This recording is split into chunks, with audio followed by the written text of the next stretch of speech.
You are listening to a 31 Pearls production audiobook. All rights are reserved. The Book of Gleanings, Chapter 4, The Deluge. It is written in the great book of the Firehawks that earth was destroyed twice, once altogether by fire and once partially by water. The destruction by water was the lesser destruction, and came about in this manner. The people of those times spurned all spiritual things, and men lived only for pleasure, caring little for the good of mankind or the future of the people. Lewdness and lies were upon the tongues of all men, and brother could not deal justly with brother. The princes and governors were corrupt, and proper tribute was not paid. The statutes were held up to scorn. The lives of men were ruled by their desires, and they spent their days in gluttony, drunkenness, fornication, dancing and singing to instruments of music.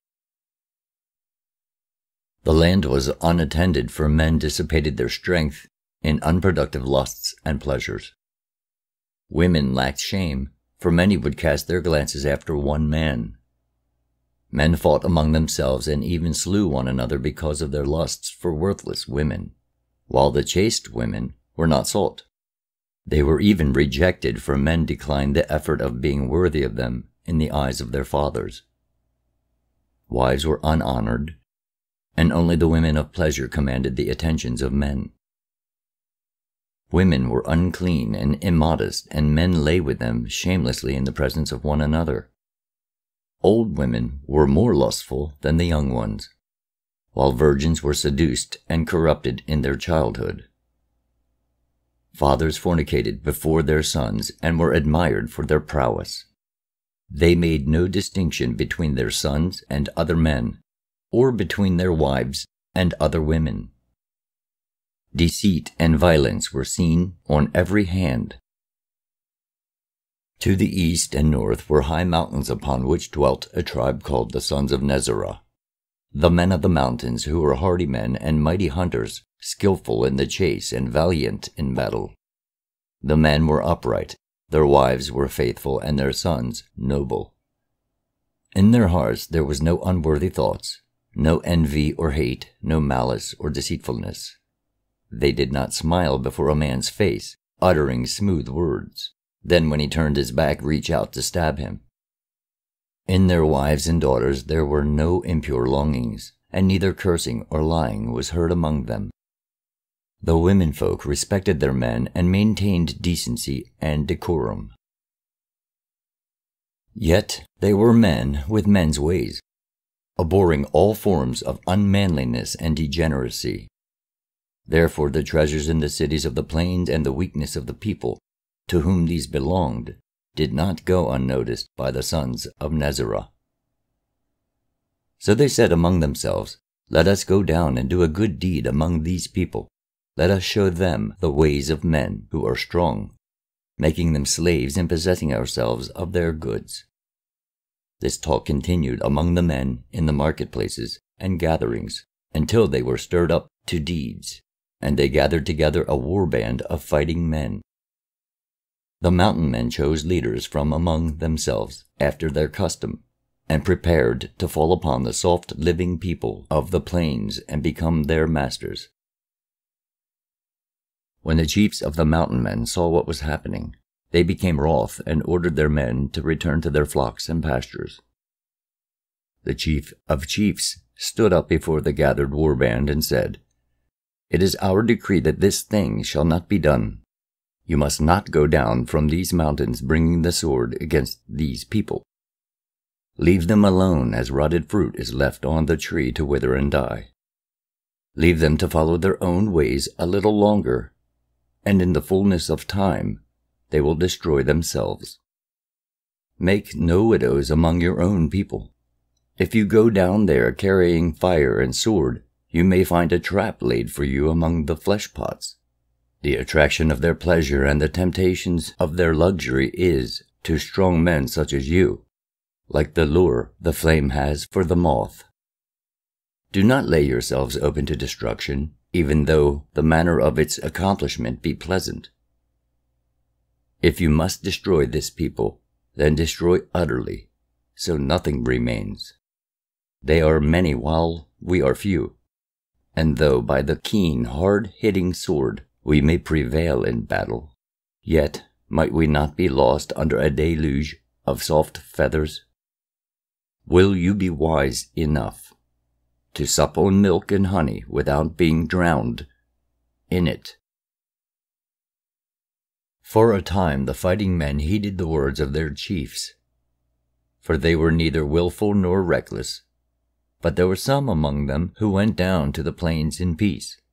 They returned with tales of treasures and pleasures awaiting below, reporting that the time was ripe for an attack, the war men hired by the lowlanders having departed. For in those days the gods of Sherapik strove against the gods of Elishter and Ladek. Then the fighting men disregarded the commands of their chiefs and, choosing war captains from among themselves, went down and fell upon the people of the plain. The people of the plain bowed before the strength of the men of the mountains. They did not fight, for among all their possessions they regarded their lives as the most valuable thing, precious above all else. They said, "Take whatever we have, our riches and harvests, the treasured things from our dwellings, even our daughters for your amusement, but leave us enough that we may live under your shadow." The sturdy men of the mountains were sickened by these half-men, who had lived for 3 generations without fighting, and they despised them. The battle-hardened men who had come down from the highlands took whatsoever they desired. The plainsmen demurred, but because their stomachs turned to water before the virility of their conquerors, their protestations were words of wind. The victors clothed themselves in plundered finery and indulged themselves in the wines and delicacies of the food tables.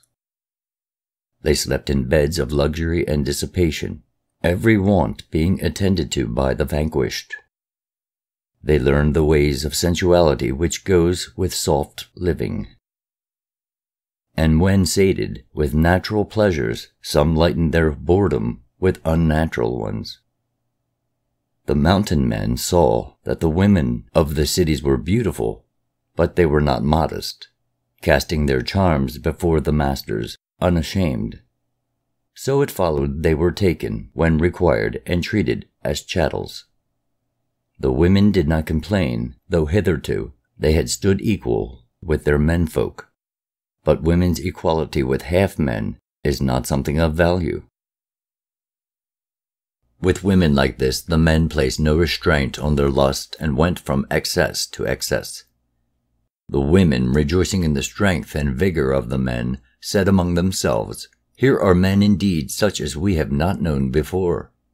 Then, in the manner of women, they turned away from their own men and from the households of their husbands and fathers, for now they despised them. They threw off all womanly restraint and grappled with the victors like ravening beasts, and the strong were vanquished by weakness. Always do women behave thus when their menfolk are defeated in battle. It is for this men fight. None came to do battle with the victors, for they who had fought for the gods had destroyed themselves, and in the fullness of time the victors too were destroyed by the flesh pots, by fornication and drunkenness, by ease and luxury. Their fighting strength and valor departed with the passing years. They grew fat and slothful. They who had come down in manly array to fight and win, who could not be challenged in battle by the lesser men of the plains, were eaten up in the mansions of pleasure, in the drinking booths, with music, wine, and fine linen. Upon the mountain and in the mountain homes, there was weeping and sadness among the women. Fields were untilled and cattle strayed away. Sheep went unplucked. The best craftsmen were gone, and few remained willing to learn their skill. The teachers of learning taught no more. The gnarled hand that had wielded the sword and terrorized the foe now plucked the strings of psaltery and lyre.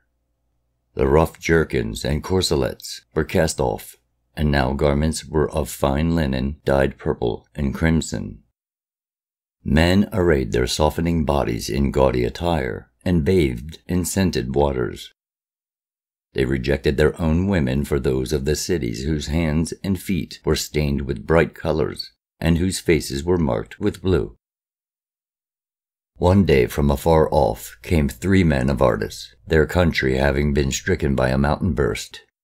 They were worshippers of the one God whose light shines within men. And when they had lived in the 2 cities for a number of days, they were stirred up in their hearts because of the things they saw. So they called upon their God to see these evil things. Their God sent down a curse upon the men of the cities, and there came a strange light and a smoky mist which caught at the throats of men. All things became still and apprehensive. There were strange clouds in the skies, and the nights were hung with heaviness. Many days passed before a north wind came, and the skies cleared. But then, when women conceived, they bore devils. Monstrosities came forth from their wombs, whose faces were terrible and whose limbs were unproportioned. In those days men knew the art of working clay and making linen in bright colors, and also the use of eye paint. They had knowledge of herbs and magic, of enchantment and the wisdom of the Book of Heaven, the knowledge of signs and omens, the secrets of the seasons, of the moon and the coming of the waters. The remnants of the sons of Nezerah remained upon the mountains, which are against Ardis, by the land about the encampment of Lamech. In Ardis there were wise men filled with the inner wisdom, who read the Book of Heaven with understanding and knew the signs. They saw that the deeds of men in all the lands about the mountains had brought them to their hour. Then the day came when the Lady of the Night changed her garment for one of a different hue, and her form swept more swiftly across the skies. Her tresses streamed out behind in gold and copper, and she rode in a chariot of fire. The people in those days were a great multitude, and a loud cry ascended into heaven. Then the wise men went to Sherapik, now called Serapesh, and said to Sesuda the king, Behold, the years are shortened, and the hour of trial draws nigh. The shadow of doom approaches this land because of its wickedness. Yet because you have not mingled with the wicked, you are set apart and shall not perish. This, so your seeds may be preserved. Then the king sent for Hanok, son of Hogaratar, and he came out of Ardis, for there he had heard a voice among the reeds saying, Abandon your abode and possessions, for the hour of doom is at hand. Neither gold nor treasures can buy a reprieve. Then Hanok came into the cities and said to the governors, Behold, I would go down to the sea and would therefore build a great ship, that I may take my people upon it. With me will go those who trouble you, and they will take the things which cause you concern. Therefore you will be left in peace to your own enjoyment. The governor said, Go down to the sea and build your ship there, and it will be well for you to go with our blessing. But Hanok answered, It has been told to me in a dream that the ship should be built against the mountains, and the sea will come up to me. When he had gone away, they declared him mad. The people mocked him, calling him commander of the sea. But they did not hinder him, seeing gain in his undertaking. Therefore a great ship was laid down under the leadership of Hanok, son of Hogaratar, for Sesuda, king of Serapesh, from whose treasury came payment for the building of the vessel. It was built on the lake of Nemos, close by the river of gold, where it divides. All the household of Hanok was there, and the household of his brother who directed the men at the task. Dwiven, captain of the ships from the land beyond Ardis, was overseer of the craftsmen. The women and children carried, and the men built. The length of the great ship was 300 cubits, and its breadth was 50 cubits, and it was finished off above by 1 cubit. It had 3 stories which were built without a break.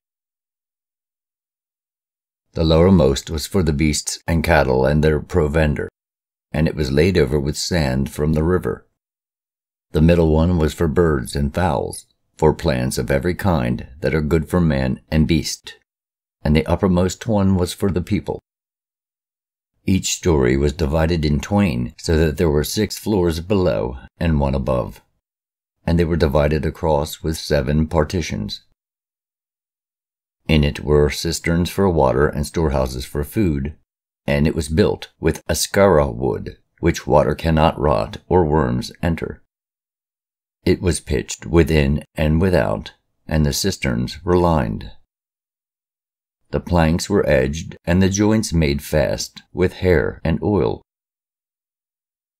Great stones were hung from the ropes of plaited leather, and the ship was without mast or oars.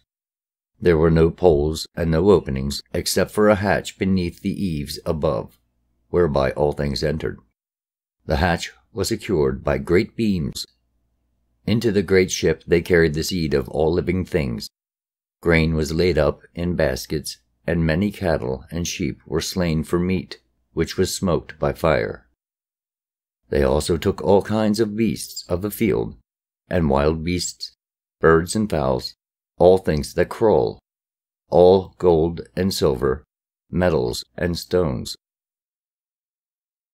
The people of the plains came up and camped about to see this wonder. Even the sons of Nezerah were among them, and they daily mocked the builders of the great ship. But these were not dismayed, and toiled harder at the task. They said to the mockers, "Have your hour, for ours will surely come." On the appointed day, they who were to go with the great ship departed from their homes and the encampment. They kissed the stones and embraced the trees, and they gathered up handfuls of the earth. For all this they would see no more. They loaded the great ship with their possessions, and all their provender went with them. They set a ram's head over the hatch, pouring out blood, milk, honey, and beer, beating upon their breasts, weeping and lamenting. The people entered the great ship and closed the hatch, making it secure within. The king had entered, and with him those of his blood, in all 14, for it was forbidden that his household go into the ship. Of all the people who entered with him, 2 understood the ways of the sun and moon, and the ways of the year and the seasons. 1 the quarrying of stones, 1 the making of bricks, and 1 the making of axes and weapons, 1 the playing of musical instruments, 1 bread, 1 the making of pottery, 1 the care of gardens, and 1 the carving of wood and stone, 1 the making of roofs, 1 the working of timbers, 1 the making of cheese and butter, 1 the growing of trees and plants, 1 the making of plows, 1 the weaving of cloth and making of dyes, and 1 the brewing of beer, 1 the felling and cutting of trees, 1 the making of chariots, 1 dancing, 1 the mysteries of the scribe, 1 the building of houses and the working of leather. There was 1 skilled in the working of cedar and willow wood, and he was a hunter. 1 who knew the cunning of games and circus, and he was a watchman. There was an inspector of water and walls, a magistrate, and a captain of men.